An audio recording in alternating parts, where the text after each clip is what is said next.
JW, you got in the last thing that I want to close with today is something that I've been avoiding like the plague on this show. But we say we want to talk about everything. Kyrgios went after you today because you said he won't be part of the ESPN broadcast team at the Aussie Open in 2025. Went after JW for simply saying, like, make of it what you will. He's not on the thing. That's fine. He went after me, and I was pretty pissed about it 3 or 4 weeks ago. Basically, and this probably borders on defamation, but insinuating that because I chose to, I don't know, understand the context and explain it in a way that wasn't just you're doping, kick you out forever, but maybe that there was some nuance and maybe there was our doping protocols are a little overzealous. In melatonin you can test by. So anyways, he insinuated that because I had that opinion that I must have done performance enhancing drugs during my career. Open book, tons of tests.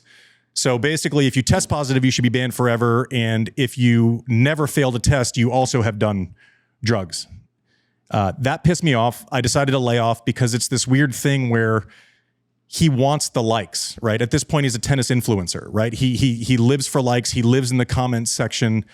There are a lot of things, and he looks cool. He's one of the most talented players I've ever seen in my life. I do not say that hyperbolically. Like, he is on par with just racket wizardry of the big three, right? He is exciting to watch. You can't take your eyes off of this guy when he is playing well. But the part that I have an issue with is the hypocrisy with which he picks and chooses on when to levy judgment on others while also wanting you to digest context of his comments. The latest being Cruz Hewitt, son of Leighton, practices with Jannik Sinner. Obviously, Kyrgios has been the single most outspoken critic of Jannik Sinner on the heels of his failed doping test last year. So listen, forever, for the rest of time, Jannik Sinner, whether you like him, whether you don't, will have failed drug tests. Fact, correct? Now, if you choose to be curious about the context and you choose to accept the fact that maybe some cases are different, this isn't an anabolic steroid, this isn't a, whatever, masking agent, it's not. So if you choose to go on a case-by-case basis, learn, understand, think someone's guilty, think someone's not, it doesn't matter. But just by walking out the facts, you're kind of wanting to, listen, forever I failed a doping test, and maybe there's a world where some give you the benefit of the doubt. Okay. So Kyrgios says no, failed, out, doper, puts needles in comments of, so Cruz Hewitt, 16 years old, is 16 years old, son of Leighton, who is the toughest competitor that I ever played in my life, gets to hit with the guy who's number one in the world at the Australian Open. That's a big deal. I remember the first time I hit with Andre Agassi, and my feet didn't touch the ground for a week afterwards. It was unbelievable. So imagine as a almost 30-year-old man going into the comments of a 16-year-old who's just hit with someone who's the best player in the world. If you think he's guilty, if you think he's not guilty, it's still a moment when you get to do that. No matter who your dad is. His dad was number one in the world. That's a big moment, and to simply post a picture and then have this guy go into the comments and make it all about himself. Oh, I thought we were bros. Like, oh, whatever he said. He said, love you, Cruz, but this is wild. Cooked post with a syringe emoji. Then thought we were boys with a bunch of broken hearts. Okay, so one, it's just making it about you, which he does. Two, the syringe, like, it's not even, and I'm going to get to my point and how I'm going to marry this hypocrisy in a second. And then defense was all made. It was a joke. The lack of awareness that you have with bringing trolls and all of the worst parts of tennis fandom into a 16-year-old's comments is ridiculous. It's ridiculous. And when you have moments in your life that aren't the best, when you've pled guilty to physically assaulting your girlfriend, but then you want people to understand the context, and you can go back and read it from him, from his lawyers. I was in a dark place. I was abusing substances. yada, yada, yada. Okay, fine. Forever, you will be someone who pled guilty to abusing a girlfriend, similar to forever Jannik Sinner will be the guy who failed drug tests. Now, do we choose to give context to what you're saying?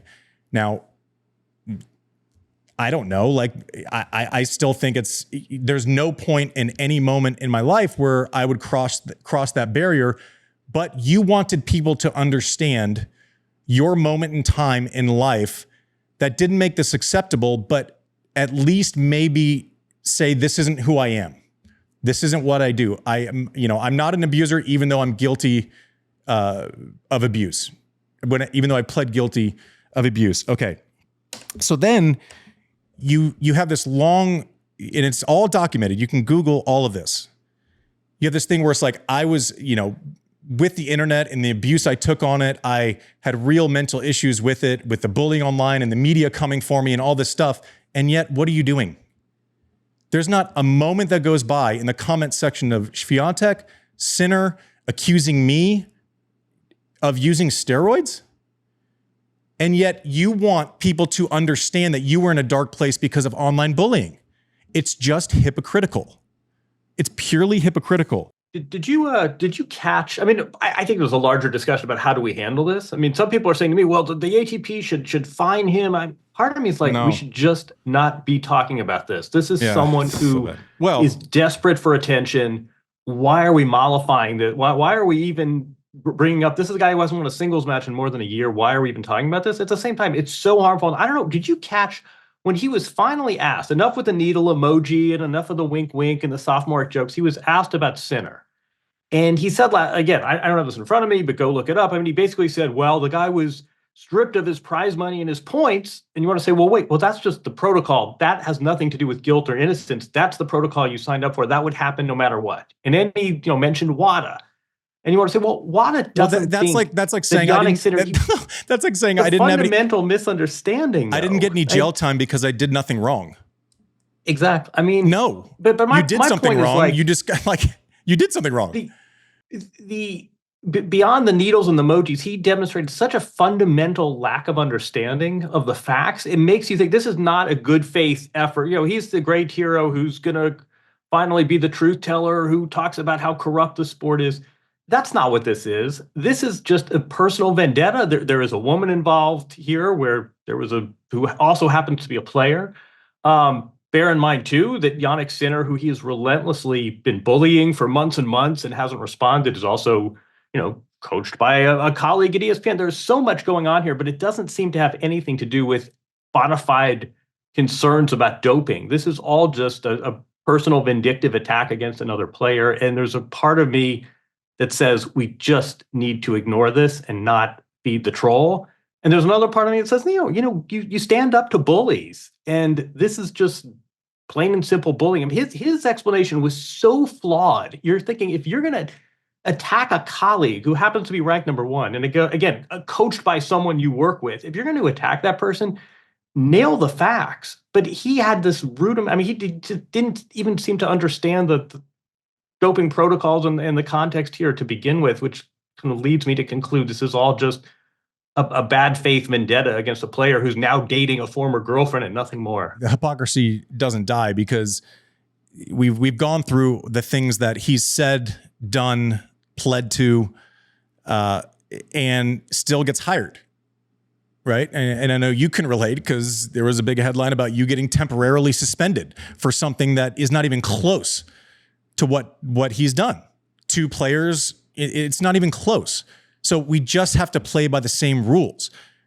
He got mad at you for saying, like, I'm playing singles and doubles, so obviously that's the reason I'm not working for ESPN. Okay, that might be true, but I'm pretty sure from really good source, I know for a fact that you're also, it's either, maybe, but like one of the rights holders at Roland Garros is going to use you. So does that mean you're not playing Roland Garros in 5 months?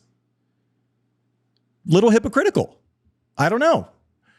You're preemptively pulling out of it. I don't know, but like if that's the case, then we don't expect to see you there if you're on air at any tournament.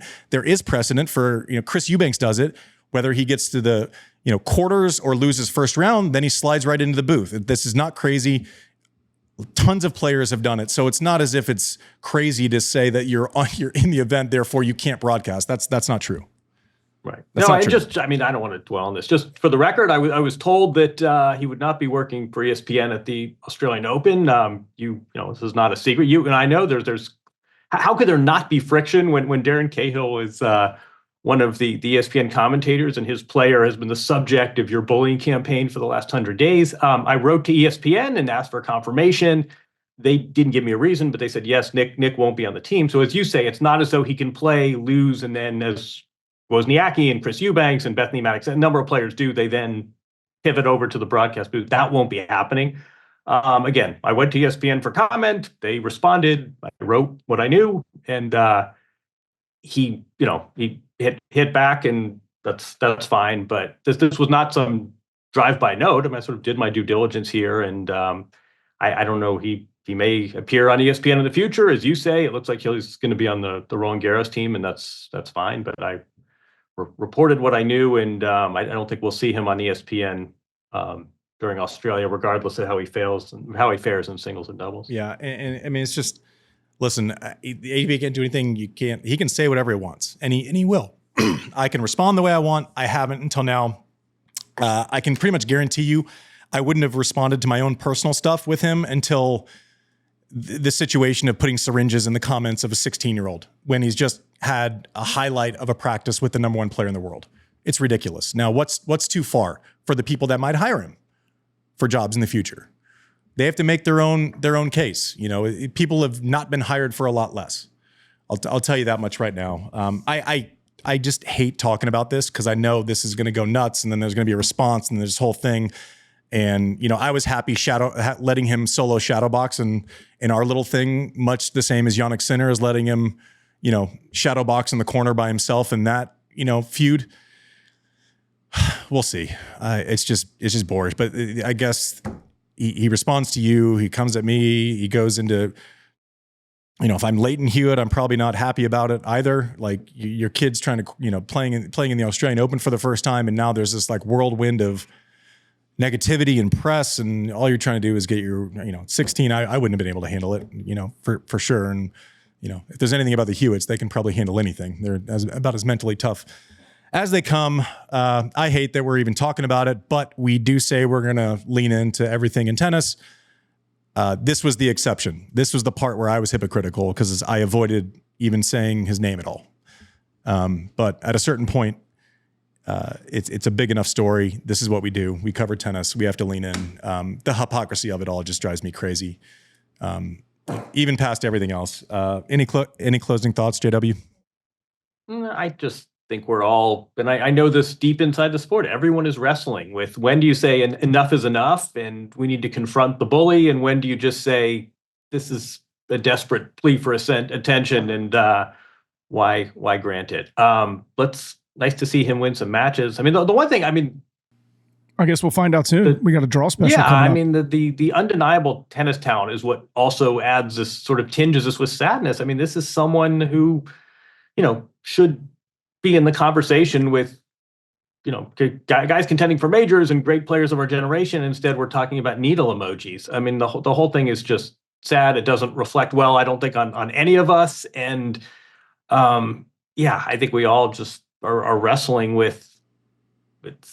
Yeah, I think that's part of it, and we'll close after this because we've given it too much air, and so I hate it, but I guess we have to talk about it. But yeah, the most fascinating part, and I think why it's so mercurial past, the hat, the jewelry, the haircut, the comments, the whole thing is just, how he's gotten 7 titles out of all world and never been top 10 out of all world talent. That's fascinating too. That makes it, a story you can't take your eyes off of. It's like, oh, will he get it together? Is this the time? Like I remember at the US Open a couple of years ago, after he lost in the finals of Wimbledon, remember him being in like the quarters, beating Medvedev. And I'm going,